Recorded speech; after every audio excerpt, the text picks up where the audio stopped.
This is Fred Richani of TSC News here with Scott Anderson, and we are here to recap WWE Extreme Rules 2016 from top to bottom. We're also here to take a few questions live on the air. Your tweets, you can hit us up at Sports Courier on Twitter, or just comment below right here on YouTube. This was the night that WWE went extreme in my neck of the woods, New Jersey, Newark, New Jersey to be exact. And this pay-per-view, I'd say it was a thumbs up. There was some really, really good, actually great stuff on this pay-per-view. But there was also a lot of just cringe-worthy stuff, some brutal stuff, including one matches would just not end. It would just not end. But you know what? I want to thank Chris Jericho. I want to thank Dean Ambrose. And I want to thank whoever put together that Asylum match, because it allowed me during that time to catch up on Game of Thrones, because I was going to miss it because I was watching Extreme Rules. And I was like, you know what? This is a good time to watch Game of Thrones, because the Warriors game was a blowout. The Thunder kicked their asses and are leading 2-1 in the Western Conference Finals. I said, okay, thanks Kevin Durant, thanks Russell Westbrook. I don't have to watch that game. So put on Game of Thrones and mourn the loss of a certain character. I won't reveal for anybody that watches the show. But anyway, we kicked off the night with some pretty good action. And in the middle, we had some great action. And then at the end, we also had some really great action, albeit with a so-so match ending, but a great ending, because it was Seth Rollins. Yes, that Seth Rollins, who, after being out for 7 months with a knee injury, tore up his knee. He's now back. He attacked Roman Reigns after Roman Reigns beat AJ Styles. Yes, Roman Reigns beat AJ Styles. Clean, which we'll get to in a second. Seth Rollins came out, pedigreed Roman. I don't know why Seth was in his tights. I guess he was just walking around and said, hey, I'm just going to wear my tights. And posed with the belt. Crowd went nuts. And that was that. So, Scott, what did you think about Extreme Rules? It was about as extreme as a PG show can get. I mean, I'll tell you that. They did a pretty good job for PG. I mean, they did, Yeah. We saw a 26-minute match that just never ended. Yeah, I mean, we saw two great title matches, Intercontinental title matches, the World title match. I mean, AJ and Roman have such great chemistry, and I mean, all the matches were pretty good. AJ and Roman's phenomenal, no doubt. Yeah, no pun intended. No, none at all. Yeah, I mean, like you said, it started out with some action, and the middle was great, and then there was a little lag, and then a great ending. But unfortunately, we saw it just 3 weeks ago. Yeah, what happened was AJ and Roman had a great match. Roman was showing his absolute mean streak. He powerbombed. He put AJ through one table by back body dropping him. He put him through another table by powerbombing him. He didn't even remove the monitors or all that stuff. He just powerbombed him right on the table. It was like a delayed reaction with the table. It was like AJ hit the table, it started to crumble, and then it just collapsed. Like a stack of bricks. It was awesome, although I'm sure it wasn't awesome for AJ's back. He got slammed into the LED board. He got slammed into the dasher boards. These guys brawled all over the arena. It started out a little slow. You know what I mean? It was kind of like an attitude or a style brawl a little bit. It's all over the arena and everything, but got really turned up in the middle of the match. Roman went nuts, and then afterwards, Roman Reigns hit the Superman punch, was getting ready for a spear, and who should come out? Gallows and Anderson, who earlier in the night beat the Usos in a pretty good match. Just a match that we've unfortunately seen 4 or 5 times at this point. Yep. So they come out. Roman takes them out. But they start... Well, actually, no. Roman gets attacked. Usos come out, take these guys out, take out AJ. What happened before was AJ was put on top of Roman after the club destroyed Roman. Roman kicks out. So Usos come out, beat up AJ, beat up the club. AJ kicks out. Then Roman takes out the Bullet Club, or now is known as The Club. Seriously, that's their name. The Club. My God, I always call them Bulletproof. My God. So, anyway, AJ Styles countered the spear and the Superman punch, hit a Styles Clash. Roman Reigns kicks out. AJ goes nuts. He just goes nuts. He eventually hits another Styles Clash on a steel chair. Doesn't get the pinfall because one of the Uso geeks pulled his leg. Well, hold on. No. Well, he pulled his leg before the count.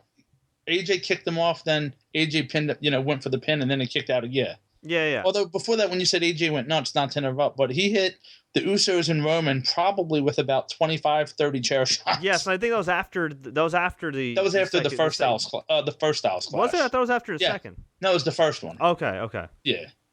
And then he went nuts. Took him out with chairs. He was just going crazy. Pulled down his shoulder pad, his forearm pad. Was getting ready to go for a phenomenal forearm. Went for the springboard. Roman hits the spear. It looked great. Don't get me wrong. It looked great. But Roman Reigns kicked out of multiple chair shots, or recovered from multiple chair shots. He kicked out of 2 Styles clashes, kicked out of 3 men beating him up, and AJ Styles can't even kick out of Roman Reigns' finisher once. It's Super Roman, man. Super Roman. That's what it is. Excuse me, yeah. Just imagine somewhere, in Massachusetts or Arizona, John Cena's just licking his chops saying, "Oh, I can't wait to bury this AJ kid." Hang on. He's not gonna see. We wouldn't say that. He's probably thinking I'll have some great matches with him. And hang on, why would Cena be in Arizona? Well, I don't know where he's at. Maybe he's with Nikki Bella in Arizona, Massachusetts, wherever who knows? Cena's all over the place. True. Yeah. Hey, you never know. Maybe he wants to go to Sedona. Who knows? But there you go. He is coming back soon. Seth Rollins is officially back, so that was the one saving grace about this match ending. But I'm sorry. I know there's going to be people that are like, "Oh, you hating on Roman Reigns. Roman Reigns is a great worker." Listen, Roman Reigns is awesome. I got nothing against Roman Reigns, even if I think this title reign, as far as its purpose, is clearly not working. And newsflash, it's not working. All that being said, at the very least, protect AJ. Give him an out. Something. You got, arguably, maybe, just maybe, outside maybe like Shinsuke Nakamura, who you also have under contract.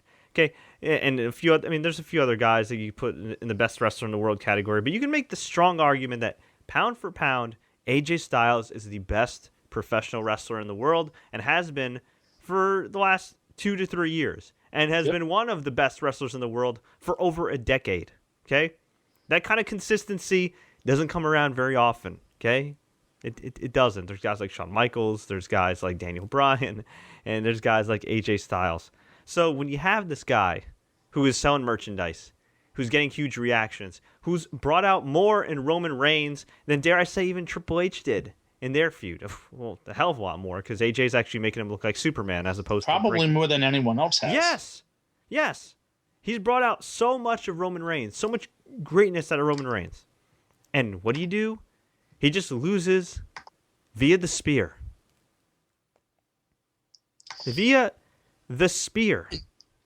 At least and maybe it's because it's the spear. I know it's a cool looking spear. Maybe it's just because we've seen the spear be used as a finisher for so many years. To me, it's like, it's different from like the RKO out of nowhere. You know what I mean? Because that's like a unique move that you only identify with one guy. Whereas the spear, it's kind of like, you identify, kids these days identify with Roman Reigns, but Edge had it for years, and Charlotte used it for a while. Goldberg, Bobby Lashley, Batista used the spear at one point. Big Show used the spear. Maybe it's that. I don't know. I mean, I know for a while they had Sheamus back in the day win with the bro kick all the time, and nobody would ever kick out of the bro kick. But at least it was like a kick to the head. Mm-hmm. You could kind of get that. It's a big Irish guy kicking you in the head. I don't know. I just wish they would have had AJ kick out of the spear. And look, I would have been fine with neither guy kicking out of any finishers. Okay, protect the finishers. I'm not the biggest fan of guys just kicking out of finishers. But if you're gonna have guys kick out of finishers, you gotta let AJ at least kick out of the spear once. You know what they should have done is just had Rollins take them both out and end it like that. It would have been a horrible ending for the live crowd, but at least you protect AJ a little bit better. Yeah. I mean, really have just like a no-ending match. Why not? Oh, well, I think that'd be horrible. It'd be a great pop. It'd be horrible. It'd be horrible, but you could set up like a triple threat. I mean, but you could set up at least a triple threat at AJ in the main event again. I don't know. I think it would have been horrible. But you know what? You could have done something. You could have done something where maybe like Rollins. You know what? You could have done something where Rollins maybe helps Roman against the club, and then AJ gets distracted and gets hit with the spear. And I think that would have given AJ somewhat of an out. And and you could tease the Shield reunion, and you could have like Rollins shake Roman's hand, and then have Rollins hit the pedigree. But at least then you give AJ an out. Something non-clean. Yeah, I mean, even to have the Extreme Rules, Usos man. just hit the splash and pin him, fine. Oh, Just that would have been pretty bad, but at least it's not. At least yeah. we would have had an out. Yeah, I know. Not a fan. Not a fan of that. I don't know what they're gonna do, and to me, they're kidding themselves if they think Roman's gonna be a tippity top babyface. Nobody's arguing he's not a big star. Nobody's arguing he's not talented. I mean, there's some idiots, but as far as like logical people, they're not arguing he's not talented. It's just in this particular role, he's not very good. Okay? Well, I'm sorry. The role he is cast in, he is not very good. If they just turned him heel, I'm not saying it would set the business on fire, but I think it would create a hell of a lot more possibilities. And I think it would unleash the untapped potential that he has and that real mean streak he has, and eventually you could turn him babyface. Hell, half the heels on the roster are freaking babyfaces anyway. Yeah. So why not turn him? The club is a babyface. Yeah. I mean, why? Oh, we want him to do charity work. Okay, Stephanie McMahon's the face of WWE's charity work, and she plays the most evil woman on TV. Yep. But she does all this charity work. So if you're willing to how do you say it, pull the curtain back, right, with Stephanie McMahon, to the point where she even has, I play a bad guy on TV on her Twitter account, then why can't you just have Roman Reigns be a bad guy on TV, be great, unleash his potential, and then have him do charity work on the side? What's wrong with that? Do people not know wrestling's not real in 2016? Come on. You know what it is? They spent a year plus building Roman up as their guy, and they don't just want to take it away from him in 2 months because then they admit they're wrong. Whether AJ should be the guy or not, that's the issue here. They don't want to admit they're wrong with Roman right now, and you can't just take the title off him when you let him build it up for that long. Nobody's saying he's not going to be a main eventer anymore. Yeah, but then that's the third time now that you've taken it off him real quick. Or you know what? You know what? Keep the title on him, but flip him heel. Well, I think they're getting there. I think it's going to happen. And now with Seth Rollins coming back, they're not going to boo Seth. The crowd, the fans aren't going to boo Seth at this point. So what can they do? But I think because they've killed all their heels, the Seth's going to have to be a heel, even if he's not really a heel. Yeah, but he can be a heel, but they're still going to cheer him. That's what I mean. So it's not going to matter. Roman's kind of a heel with what he does a little bit. I know, but he's not a real. I wish. No, he's not. I hate these shades of gray. I'm sorry. It's cool when like Game of Thrones does it or Breaking Bad does it. And it's kind of like this weird anti-hero kind of guy. It's another thing when it's wrestling. The lines are way too blurred. You know what I mean? It's just. I agree. Well, it's every guy is like that now. I mean, yeah, and it gets out of hand. And in wrestling, sometimes you want guys that are just plain good and just plain evil. Hey, he's not a good guy. He's not a bad guy. He's just the guy. Yeah. Sorry. I'm sorry I had to say it. Oh, God. All right. I know we're going to run down the card here real quick, but I did want to say that the one thing on tonight's pay-per-view, I've never seen so many people kick out of so many people's finishers, ever. I think in every match there was 2 or 3 of them. Were there really? When we go through the card, yeah. Okay. Because I didn't notice that as much as some other like pay-per-views. I've seen it before. So well, yeah, I don't think it's as bad as it's been. You know what I mean? I think last year they had a really bad habit of doing that, but this time around it was just really the main event was really. Well, the main event was bad. I mean, the 3-4-way was kind of like that. The tag title match was like that. Mm-hmm. I mean, oh yeah, that's right. Yeah, well, nobody cares about the Vaudevillains finish, so that doesn't matter. But they still hit their finisher. I mean, yeah, I know as far as the general principle of not protecting finishers, yes, finishers were not protected. But anyway, yeah, so. Anyway, so do you want me to kick us off with the no disqualification pre-show match I think you missed? Yeah, sure. All right. Well, for a no disqualification match, this was basically just a match. It was Baron Corbin and Dolph Ziggler in their rubber match, which I guess this is the blow-off to their feud, thankfully, because we've seen it enough. You'd think so. You would think so, and that's the way they were talking about it. Basically it was a clean match. Nothing out of the ordinary, I don't believe, happened. Maybe there was like a non-rope break or something, but the finish came when Corbin, blatantly hit a low blow and hit the end of days and pinned him. Mm-hmm. It was 7 minutes of just a match.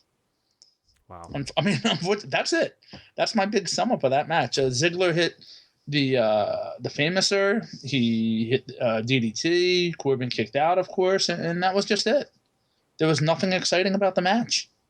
It didn't come on until about 10, maybe 11 minutes, not even, probably within 10 minutes before the pay-per-view actually going on the air. Yeah. So it was kind of rushed, but it was just a match, and Corbin, one low blow is it for a no DQ match. Oh yeah, which is kind of sad. Ugh. Anyway, so we opened the show, the pay-per-view show, with Doc Gallows and Carl Anderson against the Usos in a tornado tag match. They called it a tornado match. It's called tornado tag. That's what it's called, a tornado tag. Isn't it a Texas tornado match? Technically, That's but the they were in New Jersey, and I know us New Jerseyans don't always get along with Texans. And we had the club beat the Usos. Pretty good match. Kind of a short match. It was all right, but nothing we haven't seen before. It's amazing to me how they've made the Usos so. I don't know if irrelevant's the word. Just kind of there. Yeah, just kind of but there. At least they did right by the club this time. Yeah. At least they did afterwards. Now the record I think is 4-4 in WWE so far. Spectacular, right? You pay these guys all this money to be 500 guys. Well, look at AJ. He's lost 3 straight pay-per-views. Actually, you know what? You're right. I didn't even think about that. Oh my God! Yeah, he lost. He lost at Mania for no apparent reason. He lost at Extreme Rules, and he loses to Roman. And if he's in the Money in the Bank ladder match, I don't think he's winning the briefcase. So that's gonna be 4 straight pay-per-views. Yep. So that would bring his pay-per-view record with WWE, if you count the Royal Rumble, to 1-4. 1-5. 1-5. 1-5. Oh yeah, 1-5. Yeah. Wait, is it? He beat Jericho at the February. Oh yeah. No, hang on. Okay. I don't even know what it's called anymore, but yeah. Yeah. Oh yeah, Fastlane. Yeah. Fastlane. Yeah, I was gonna call it No Way Out. That's how far back I am. So. Yeah. Although the Rumble you really can't count, but yeah. I guess. Yeah. 1-5. Right. We had Kalisto versus Rusev for the title. This was a pretty good match. I actually liked their match at MSG a couple months back when I saw them in a house show better, where Kalisto won clean. But this was a fun little match, and not so fun for Kalisto and kayfabe because he had his back destroyed when he was slammed on the apron. He was on the top rope. Rusev threw him off the top rope onto the apron, the hardest part of the ring. And then Rusev hit the accolade. The doctor was trying to stop the match. Originally, I thought they were going to do kind of a fake injury angle, where it was like, oh my God, is Kalisto okay? Which I thought, I'm not saying it would have been tasteless after the Enzo thing, but I was kind of worried it was going to go in that route. But luckily, Rusev was like, Mashka, stomped his back, walked in the accolade, won clean. He is now a 2-time U.S. champion, and this clearly sets up a feud between Rusev and the returning John Cena, who returns on Memorial Day. Dude, it was a nasty accolade, though. He just bent him straight back. Oh, my God. Yeah, that was great. Hey, at least had to have the win knocked out. Dude, I'm fine with Rusev just running through dudes again. Yeah. I'd love to see him do that to Cena. It's not going to happen. He'll do it for a week. Yeah. Well, yeah, for a week until Cena wins. But you know what, though? I really do miss the U.S. title challenges. Well, Cena put on some great matches. He did. I mean, he beat a lot of young guys. But you know what? Whatever, man. Like, I would love to see Cena versus Apollo Crews one week. I'd love to see Cena in a return match with Neville when Neville's back. I'd love to see him versus Sami Zayn again. You'd probably get to see him versus Balor, too. Oh, we'll see. I mean, a lot of rumors about Finn Balor debuting. Honestly, at this point, I don't care. What's it going to do? Until I see it happen, I'm not even going to predict that Finn Balor's going to debut on the main roster because they're just keeping him in NXT. He's having another match with Samoa Joe at TakeOver in a couple weeks. Isn't it a steel cage match for the NXT title? It is. First time ever for NXT. Well, thank God they didn't call the Asylum match a steel cage match because they may have damn well murdered the steel cage match for good. You mean the kennel match? Yeah. Oh, well, I don't know if everybody gets that reference. The Punjabi prison match? Hey, Punjabi prison match at least looked cool. Hey, I'll give WWE credit. I thought they were going to end the match with using a potted plant to finish. Was Mitch It did not get used. Wow. Did not get used. You know what, though? I think they actually did Lethal Lockdown worse than TNA, so I'll give TNA their props there. Yeah, I tweeted that out. I said I think somewhere TNA one-upped them with this match. So. Yeah. New Day beat Vaudevillains to retain the tag titles. Xavier Woods was in there with Big E, who had an uncomfortably tight singlet on. I mean, he usually does, but this one was a little more bulging than usual. And for whatever reason, this time around, my WWE Network decided to stream in full HD, whereas in past months, it's been kind of iffy. So, yeah, I got to see a lot of Big E I didn't want to see tonight, but they got the win after Kofi Kingston interfered, and yeah. Xavier Woods kicked out of the Whirling Dervish. He did. He kicked out of the Vaudevillains so odd. Finish. Hey, you got to put over the up, down host, right? Yeah. Yeah, we had a match of the year candidate. This was awesome. Maybe not like a worldwide match of the year because people are gonna get particular and be like, "Well, what about Okada and Ospreay and those?" It's a WWE match. Yes, it's they even said it on the pay-per-view. Listen. It was a great match. I don't care where it was. This could have taken place in New Japan, All Japan, okay, in Backyard Dan's backyard. All right, this was a great freaking match. Wasn't the biggest fan of who won, but that's okay. It was a great match, and I wish these guys had the freaking main event spot. Well, maybe not the main event spot, but semi-main events. Well, no, that would have been tough to follow. Whatever. I hope these guys get the main event of Raw, okay, like sometime soon or whatever, or get a high spot on the card because these guys were awesome in this freaking match. Nice. It was Kevin Owens, Miz, Sami Zayn, Cesaro for the Intercontinental Championship. These guys hit all their finishers, got all their stuff in, but it never came off overbooked. The timing was perfect for everything. And even with the Miz in there, yeah. Yeah, no, Miz. No, I mean, well, what I mean is you have Cesaro, Owens, Zayn, who are indie guys, and the Miz is a WWE homegrown guy, and he held his own, no doubt. I mean, he did. Yeah, and to quote Tom Green, not that Tom Green on Twitter, is a buddy of mine. He said he really likes the Miz as the honky tonk man in ROH, going up against the former ROH guys. Yes. Which is what it looks like they're doing for now. Now, I don't want to see the Miz hold on to the IC title for 14 months. And I'll tell you this. The finish was at least clever. Okay? What happened was Sami Zayn hit the haluva kick on Cesaro, was getting ready to go for the pin. Kevin Owens pulls him out of the ring. And this is after Kevin Owens was taken out by Miz, by Sami Zayn. He was just getting his ass handed to him in this match. The bully got bullied in this match. And Sami went nuts, just beating the hell out of him, threw him into the barricade. His hatred for Kevin Owens took over more than his desire to be Intercontinental Champion. And I thought that was a brilliant finish. Sami Zayn was so enraged, distracted him. Miz came in, got the pin, and I thought it was a great match. I thought it was a very clever and logical finish, unlike a lot of the finishes on the show. Mm. However, while I think Miz is awesome in this role, I really do, I do think that long-term, you really want your titles to be held by guys with some real credibility. Miz is awesome in this role. Don't get me wrong, he is. But I feel like especially now with wrestling and the ratings going down and everything else, and WWE's doing all right for themselves, but wrestling nationally isn't huge anymore. I mean, they're getting some mainstream exposure and everything like that, and they got some media outlets in their pocket that I won't name, but wrestling could always use more guys that are perceived as, I don't say necessarily tough guys, but credible. Like if Cesaro won, if Owens won, if Sami Zayn won, all three of those guys are going to be perceived as credible. Whereas Miz, yeah, he's great in this role, but how many cowardly heels have we seen over the years? Hell, we just had a WWE World Heavyweight Champion last year that was a cowardly heel for 9 months that brought the title down to the ground, straight to hell, which wasn't Seth Rollins' fault, but it was the role he was cast in. So I think long term, they need to get back into the thinking of, all right, we need to raise the value, the prestige of this title. But this match was great, and it went a long way in doing that. But it's also a far cry from when Kevin Owens originally won it last year, and it's definitely a far cry of what they intended to do when Daniel Bryan got the title last year. Well, part of the issue with The Miz is that he wasn't, how do I put this? I mean, for lack of, just to say it, he was a jobber for a year, 2 years, and all of a sudden he gets the IC title and there's no credibility, and to what you said, that's the problem. If he was booked better for the last year and a half, I don't think it would be an issue. But right now, you look at, I hate to say it, but you look at him like, well, Zack Ryder could be in this role too. What's your point? Yeah. And why take the belt off him? So yeah, no, he's fun. No, he's fun. Matter. He's fun in this role with Maurice, but I guarantee you, there's a hell of a lot more fans that aren't on Twitter, okay, chirping about how Miz is supposedly a great worker and all this stuff, that are just saying, oh, it's Miz, because it's a perception. It's not his fault. Right. Well, that's it. It's a perception. It'd be the same if it was Dolph Ziggler. It'd be the same if it was, the recently released Cody Rhodes, Stardust. Oh, yeah. Anybody. Which we could talk about in a bit. So, yeah, it was... Actually, let's talk about Cody Rhodes real quick.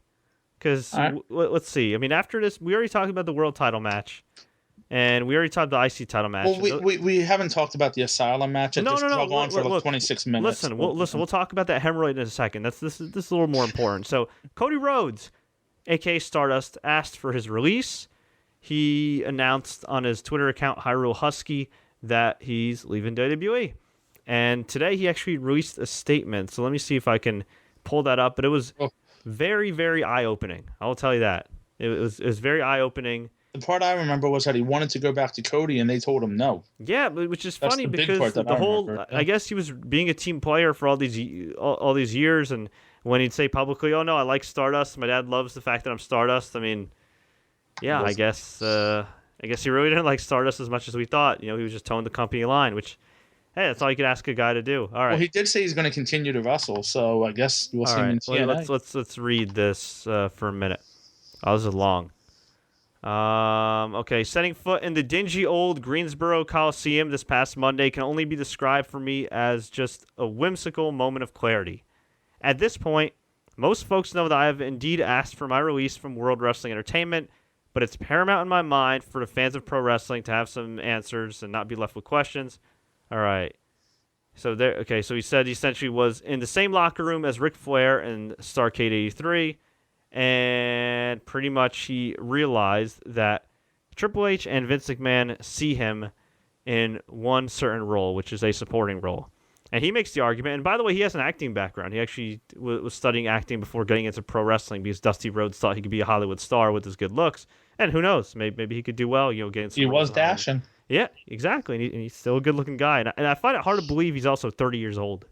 That's all he is? Yeah, man. Wow. 10 years, yeah. That's crazy. Wow. I didn't realize that. Yeah, 30 years old, and he's married to Eden Styles, so he's still winning at life. But he talked essentially about how, he's very thankful that he got to learn from some of the best of the business, like Arn Anderson and Fit Finlay. He says he loves being in the ring. It was never about the money. He says he could ask his wife. He never even looked at the breakdowns on his checks. That's how much he loved wrestling. He loved to wrestle. And what I got out of this was that he would constantly go to the head writer of Raw, go to the head writer of SmackDown, and for whatever reason was ignored. And I took it this way, and I don't know if you read his statement or not, and you guys can read it at PrinceCGR on Twitter. I took it as the creative team was not listening to him. Not so much like he thought he should be a main eventer, and he said in the statement that he should win the WWE title. Or not win the WWE title. Like he essentially said, like, it's his goal to win the world title because Dusty never won it, and really that's a goal everybody should have, to be the best in your profession, right? Right? Yep. So absolutely. Yeah, but I took it as the writers didn't listen to him, and he said he pitched countless ideas to Vince and Triple H and to the writers about bringing back Cody Rhodes, giving Cody Rhodes one more shot. They didn't really oblige, and he'd be damned if his dad's legacy is Stardust, and you mean his dad's legacy as in, like, he's the one guy that's still wrestling right now. I mean, there's Goldust, but Goldust is older. He's in the tail end of his career. Cody, your legacy is your children. Cody Rhodes is Dusty Rhodes' son. Yep. And yeah, he talked about that, and he pretty much called out the SmackDown head writer, who either is Ryan Ward, formerly of NXT, who did a pretty good job at NXT, assuming he had a lot of creative input. But he's pretty new, though, as well, to the main roster. Although he did work with Triple H. Or he's probably... I don't know who he's referring to.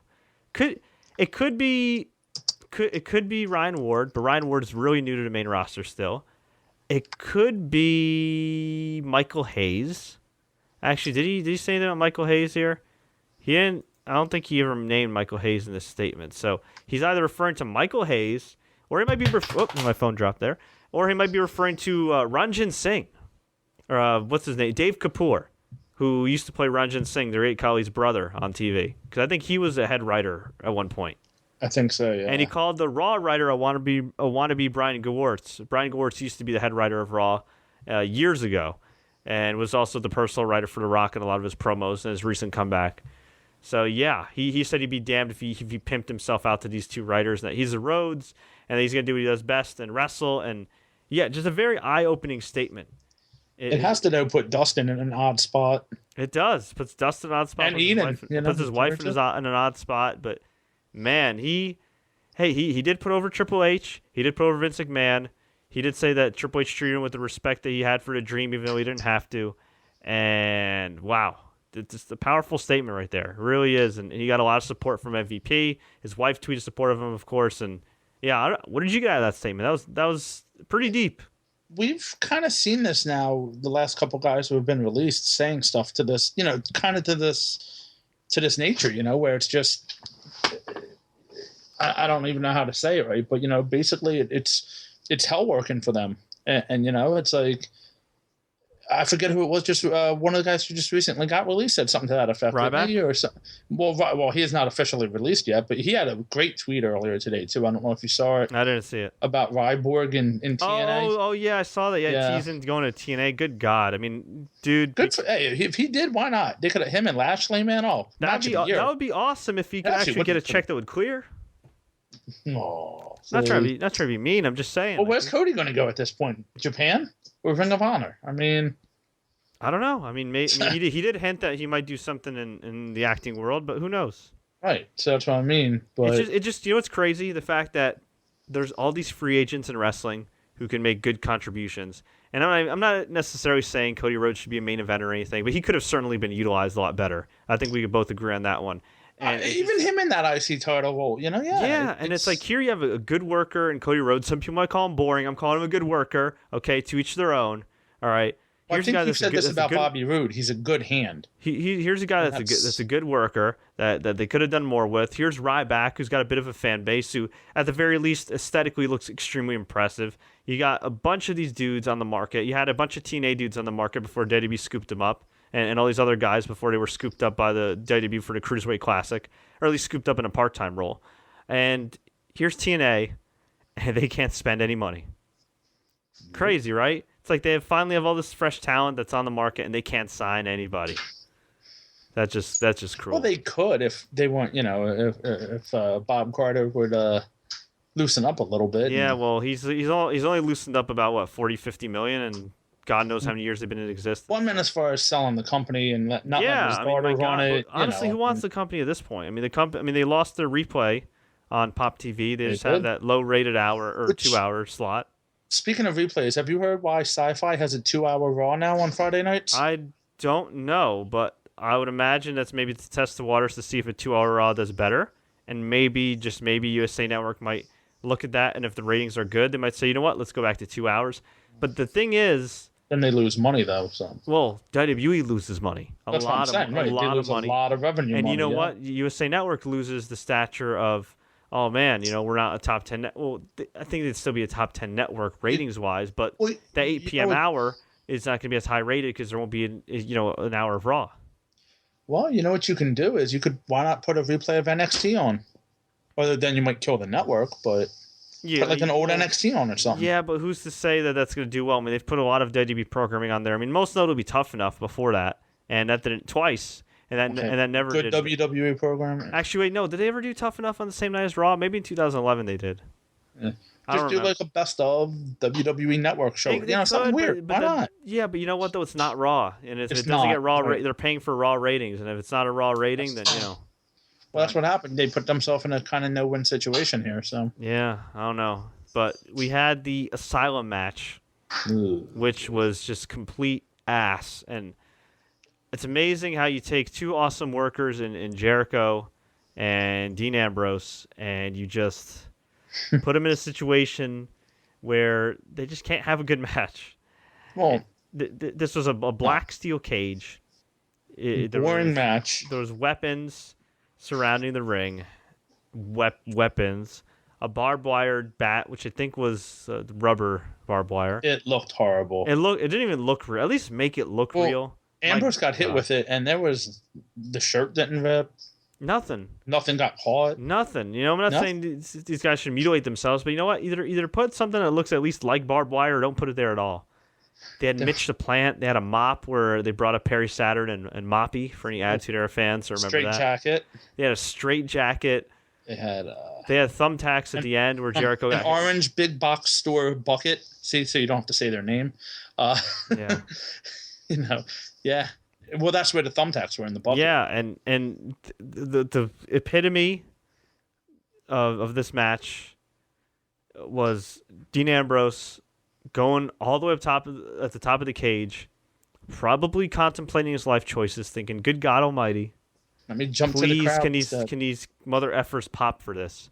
And he hit his, elbow drop, or the guy's standing, and it's like Jericho's standing there for It seemed like Jericho's standing there for 5 minutes. So Ambrose hits the elbow, and the crowd goes mild. And it took thumbtacks. And a great reaction by Jericho at that. Yes, Jericho's saying, no, for them to pop. Okay, and after like 20 minutes, after God knows how long, this match took forever. It was a 26-minute match. Oh my God. Yeah. Ugh. I don't know what somebody was thinking, but to put that match after the Fatal 4-Way at that was just not a good idea. It was not a good idea. It wasn't a well laid out match. And I know people were going to insult Jericho and insult Ambrose, and I saw somebody calling him Dean Ambien. And it's like, come on, dudes. Although they have horrible creative to work with, and the man. Remember when Dean Ambrose was a top guy? Mm-hmm. Although, let's give WWE credit. They had Ambrose go over on Jericho twice now. So, but that doesn't happen usually in this day and age. They put over a guy after Brock Lesnar killed him, after he's lost every big match he's been in the last year, and after he squandered his potential. Wow. But at least they did it. Okay. I agree with you, but, how many times? Go back and find me, anybody listening to us right now, go back and find me the last time Dean Ambrose won back-to-back pay-per-view matches. Not by himself, not with the Shield. You won't do it. All right. And then we had the submission match between Natalya and Charlotte. By the way, they kept playing all these video packages for matches we already, in theory, paid for, which is kind of annoying. Although I did like the Fatal 4-Way video package because it made it seem important. And then the match delivered, and it was great. So that was cool. So we had the Divas match, or excuse me, women's match. Might as well have been a Divas match. It was booked like a Divas match. It was okay. I was kind of bored of it just because I've seen these women wrestle so many times. I've seen them wrestle better matches. And I even saw them wrestle live, and they had a better match than this one. And finally, Natalya had the sharpshooter locked in. Crowd was like, And we hear Ric Flair's music. And I'm thinking, again? And it's Dana Brooke in a Ric Flair wig. And robe. And she had a very nice singlet underneath, but still. Okay, a Ric Flair robe, a Ric Flair wig, and then she did woo! And Natalya got distracted. She punched Dana. She got taken down. Figure 8 was locked in. Natalya taps out. And it made no sense to have Dana Brooke with Charlotte. Well, they're in a line now, and I guess they wanted to give Dana a big push, so now it makes sense to put her with Charlotte as opposed to Emma, who's unfortunately injured with a herniated disc and out for most of the year. And let's be honest here, Fred. Dana's not main roster ready, so it does help her out. You know what? I think she. Well, you know what, dude? She was in NXT for 3 years. She worked really hard. I think she's solid. I don't think she's bad. I don't think she's bad, but I think she just needed a little bit more tuning up. That's all. Yeah, she just came back from an injury. No, that's true. They rushed her up. I think just a little tweaking here and there. I could see that. And I could see what you're saying there. But yeah, I don't think. Did she ever even challenge for the title in NXT? No. Yeah, it would have made sense to at least do but. You know what, though? I guess maybe if you were trying to use storyline logic, it would have made no sense for her to lose an NXT Women's Championship match and then go up to the main roster. Well, I thought she was going to turn on Charlotte there for a time because now they have no baby faces to go against Charlotte. Becky Lynch has been, taken into the black hole of WWE, and Paige is Paige, and Natalya now lost twice. Paige is Sasha's apparently hurt. Sasha has a concussion. Apparently, it was a freak accident. Yeah, the referee need her. Go figure. Yes. Squared Circle Sirens, I believe, reported that she was, the referee just, I guess, slid or something, and he kneed Sasha in the head. How does that happen? The only thing I think of is he went to go make the pin and slid and hit her, but really, dude, I know it's a freak accident. You know what makes me feel worse about this injury? The fact that this is Sasha Banks, who's in her early 20s and has already had a ton of injuries and has taken some crazy-ass bumps, and she's a tiny girl. And I'm not saying that to be condescending. I mean, seriously, she's tiny. She's not big, yeah. She's not a big girl, all right? She doesn't have a lot of muscle mass, okay? If she's taking these bumps, okay, especially on the apron and what have you, okay, they're going to hurt. She's going to feel them. She's already had a number of injuries. And I hate to say it, but if she keeps going this way with the bumps, in addition to, you know, the usual dangers with wrestling, like this freaking freak accident, you know, God forbid she could end up being a female Daniel Bryan, and nobody wants to see that. You know what I mean? She's got to take it easy. That being said, this was completely not her doing, and I feel terrible for her. And I hope this isn't. I mean, every concussion is serious, but I hope this is something mild. That's not gonna. Yeah, I hope it's not lingering where, you know, she's out for 6 months or her career's in jeopardy or anything like that. But man, just that sucks. To me, it's like, and I know they're thinking about saving it for SummerSlam, Charlotte and Sasha. Not now. Well, they still could, but depending on her injury. Yeah, but my God, just would it have been that hard to give Sasha the title? She's a babyface now.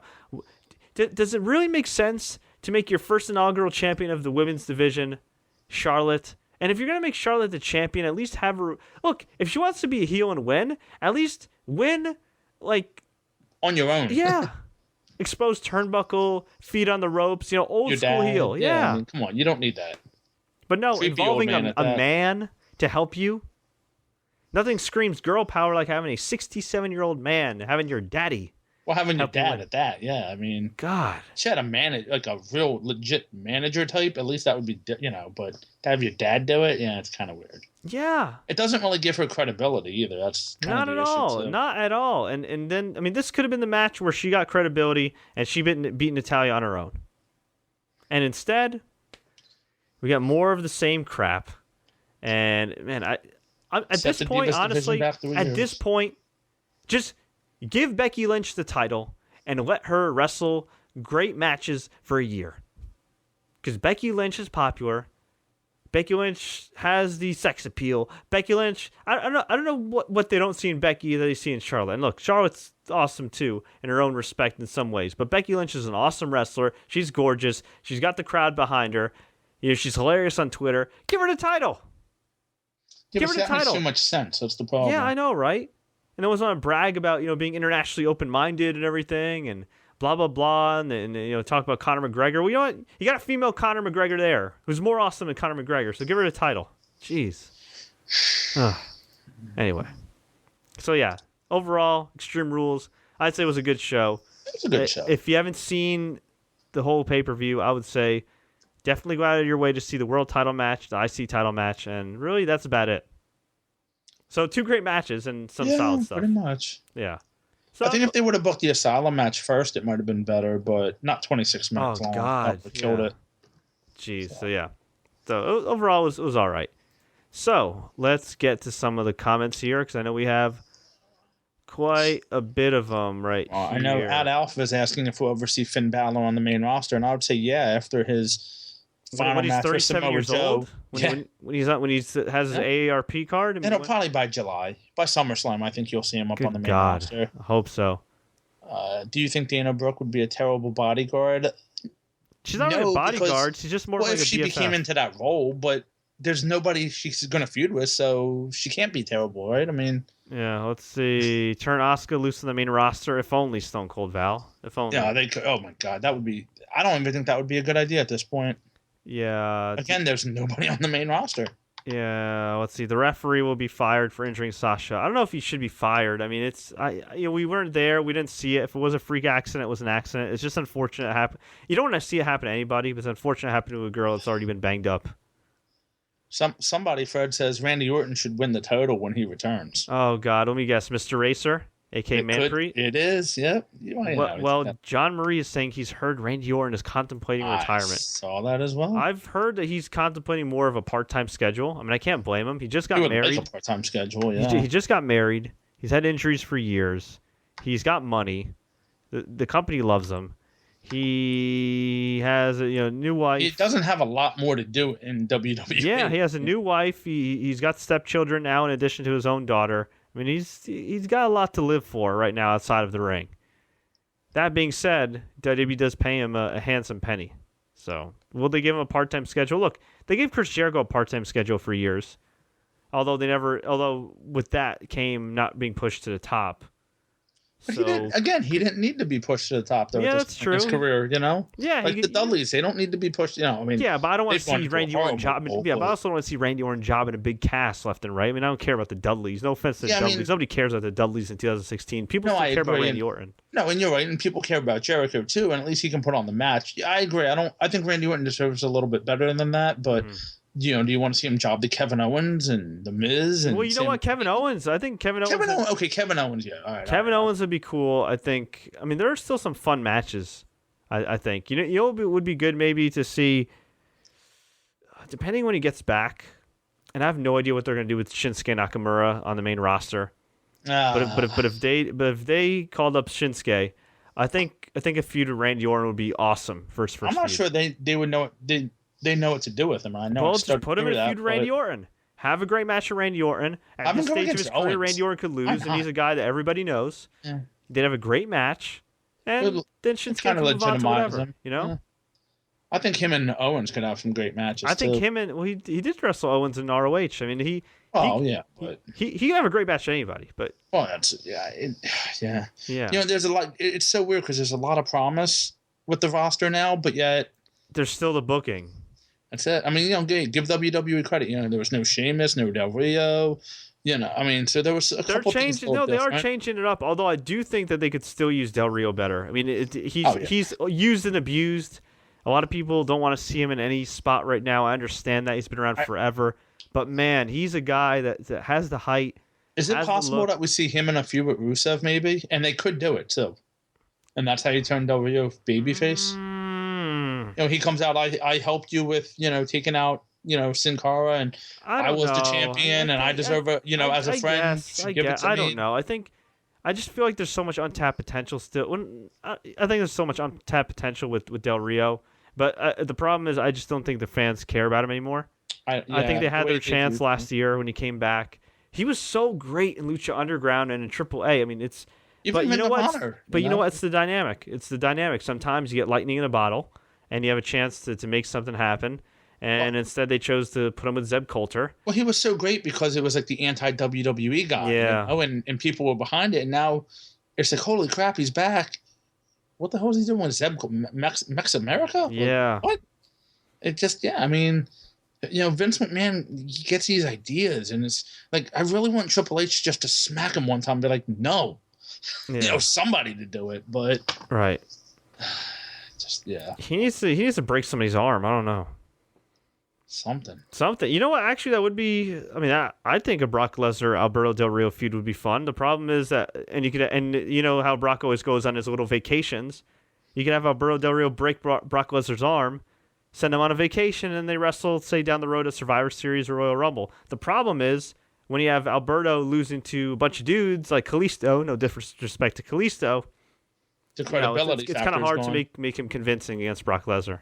What's that? All right. R.I.P. Cody Rhodes. That's what steel chairs are for. Yeah, hey, okay. Anime says R.I.P. Cody Rhodes. Hey, Cody Rhodes is still around. He'll be all right. He'll be all right. Hey, he's married to Eden Styles. He'll be okay. Mm-hmm. He'll be okay. And that's why the Miz is always winning. Exactly, with Maurice. Let's see. Let's go with something new. Cena versus Orton. Hey, why not? You know what? I would actually love to see, just to see the reaction. I would love to see Cena have the U.S. title challenge again. And have Randy Orton make a surprise return in that challenge again. That would actually be really good. That I think would be freaking crazy. That would be really good. You know what? That's actually a scenario that I think would work in 2016 with those two guys. If you wanted to keep them apart from Reigns and some of the other newer guys. Anytime you have a surprise factor, it's going to work. Yeah. Like you could definitely do something where Cena has the U.S. title challenge for a while. Orton comes back surprisingly. Beats Cena for the U.S. title, and then like say at SummerSlam or something, you have those guys have a U.S. title match and say Cena win or something like that. I don't know. You could do something with the U.S. title, and it'd be kind of cool to see these dudes that fought for the world title for so many years fight for the U.S. title. It would make the title meaningful at least. Yeah. Yeah, exactly. And that's the title that Randy Orton never won. That is true. I know some people are like, "Oh, how are you asking for Cena and Orton again?" I'm just saying it's something. You could do it if you do it right. You could do it. Yes, you could do anything. You could do anything if you do it right. but you can't have it, but the thing is you couldn't have Orton win the title and then on SmackDown, kind of lose a singles match to Cena and then put them in a tag match versus each other. Yeah. No, you do the match and then, a month later you do the rematch. You with those two, because of that situation, yeah. I just think it'd be something crazy because nobody, you'd expect like Apollo Crews to answer the U.S. title challenge. You'd expect Rusev or whoever, but you wouldn't expect Randy Orton. Yeah.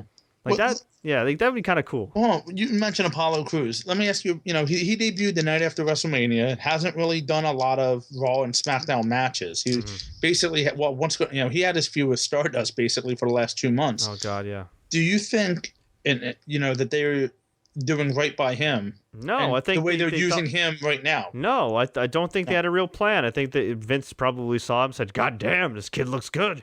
Let's bring him up."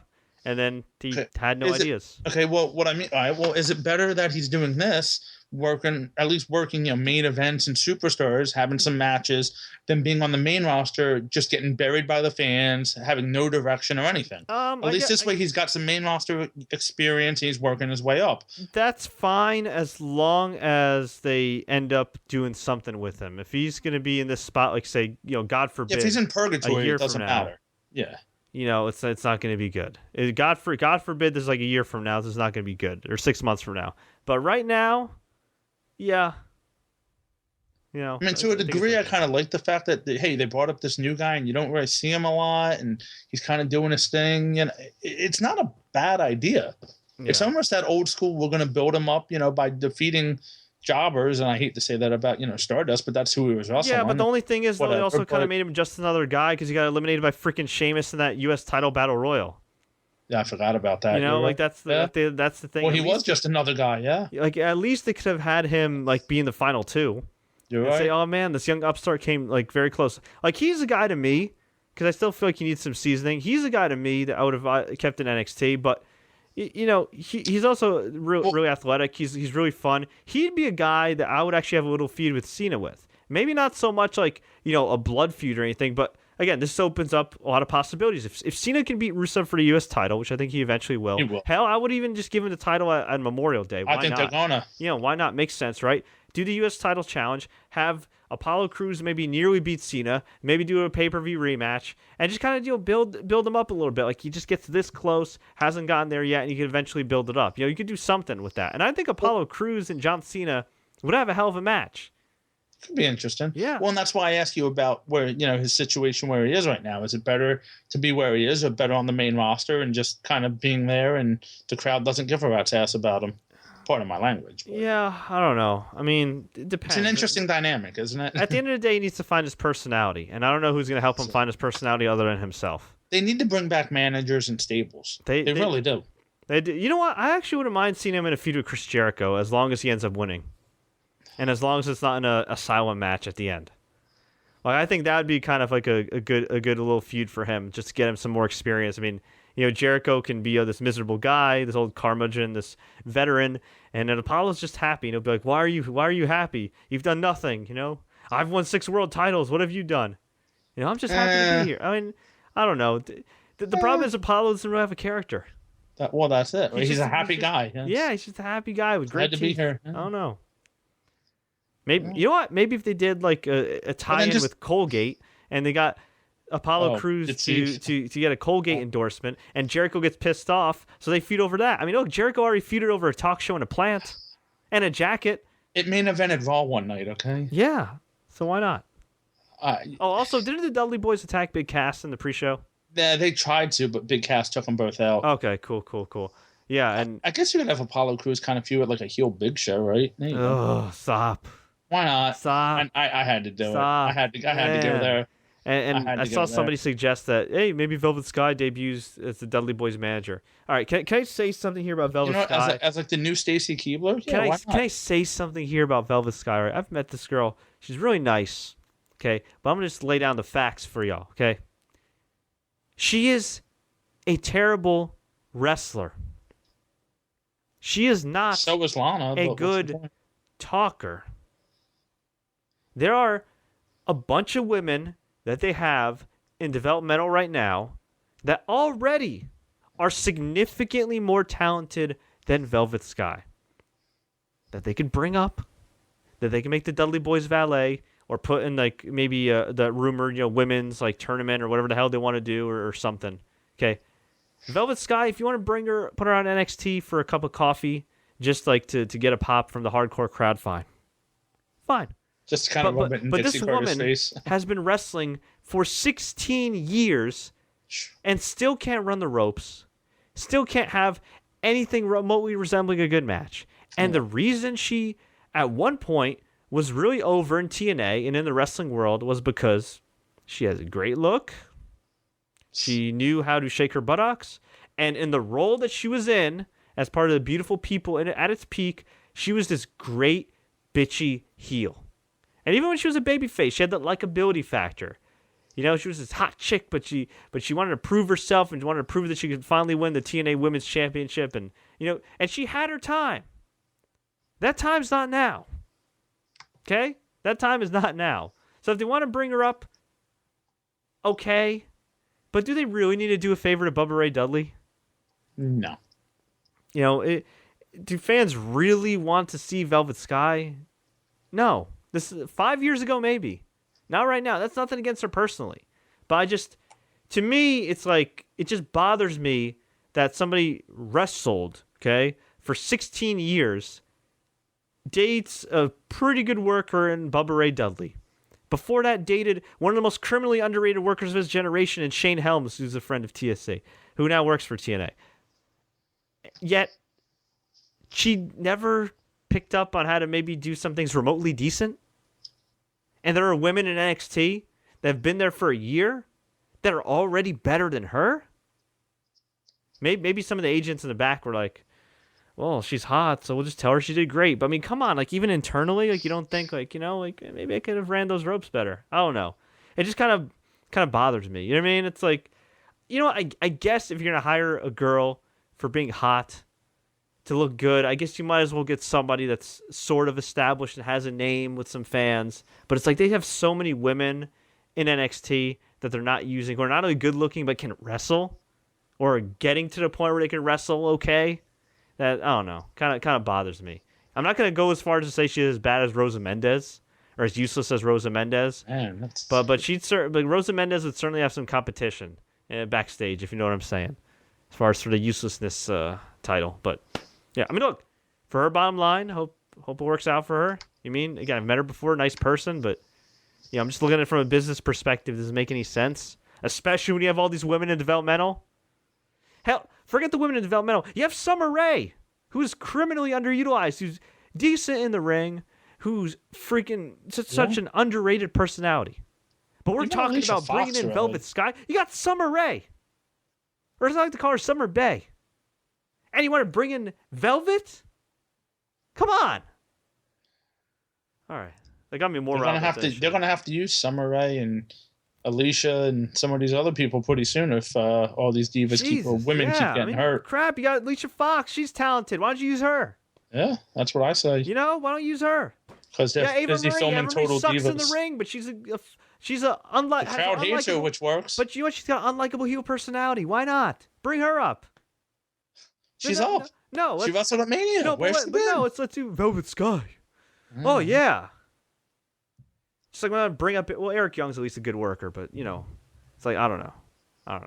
I wasn't really feeling Eric Young versus Samoa Joe. I'm happy Eric Young finally got the shot with NXT. It was okay, but he's not officially signed. All the guys they already have on the NXT roster that haven't debuted. You got freaking La Sombra.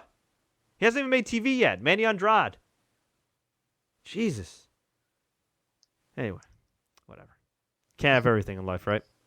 Somebody asked where have the Wyatts been. Bray was injured. He has an injury, and Rowan and Braun the Strowman have been wrestling house shows, but really you can't have them on TV if there's no Bray Wyatt. It doesn't make sense. Yeah. He'll be back soon, though. Yeah. Sam Pack says he's digging the headphones. I'm digging you watching, Sam. Thank you. I was going to say that to you. I like those headphones. Yeah. Thank you. The fancy schmancy big ones I had before, for whatever reason, went out, which sucks for me. So are those wireless? No, these are wired. These are wired. So I'm actually using the expensive PlayStation headphones I bought, oddly enough, because the freaking expensive headphones I use for actual broadcasting unfortunately did not work. But I'm using my Kmart headphones. So. Yeah. Yeah. Anyway, I think it's time to call it a night. What do you think? I think we're good. Yeah. Yeah, I think we're good. But folks, I'm gonna get on out of here. Scott's gonna get on out of here. Just want to make a couple quick plugs. First off, I have a channel, another channel that I'm doing right now for YouTube. Under the TSC banner, it's called TSC Gaming. Some of you may know about it already. Some of you may not. Another one of my great passions is video games, especially lately with some of the great releases like Uncharted 4. And I would greatly appreciate it if everybody watching this would not only subscribe to TSC News for all the latest wrestling updates and exclusive interviews and everything in between, but if you guys would go to youtube.com/TSC Gaming and subscribe there, because I'm going to be doing a review of Overwatch this Tuesday. I have some coverage of Uncharted 4, some coverage of Doom. I just did a playthrough of Rise, Son of Rome on Xbox One. Just did another Let's Play of Game of Thrones Episode 1 for any of my Game of Thrones fans out there. And you better believe, come football season, we got that Madden coverage. And for those asking, yes, I'll be featuring some more wrestling games on there. I do have a lot of WWE 2K16 content, but you know WWE 2K16, or excuse me, 17, that announcement's on the horizon. So as we get closer to the official launch date, I'm actually going to be going back in time and doing a history of WWE video games. And if you don't believe me, dudes, I've been on eBay, I've been on Amazon, I've been all over the internets trying to gather all of the WWE titles, including some of the most obscure titles from Dreamcast and GameCube and Super Nintendo. So I got some big plans in the works for TSC Gaming because, let's face it, video games more often than not have a much more logical storyline than WWE. But still love my WWE, still love my pro wrestling, even if it disappoints me sometimes. But, folks, I want to hear from you. If you enjoyed this recap, please like, share, leave a comment below. Take care, and until next time, everybody, woo! As always, enjoy the matches.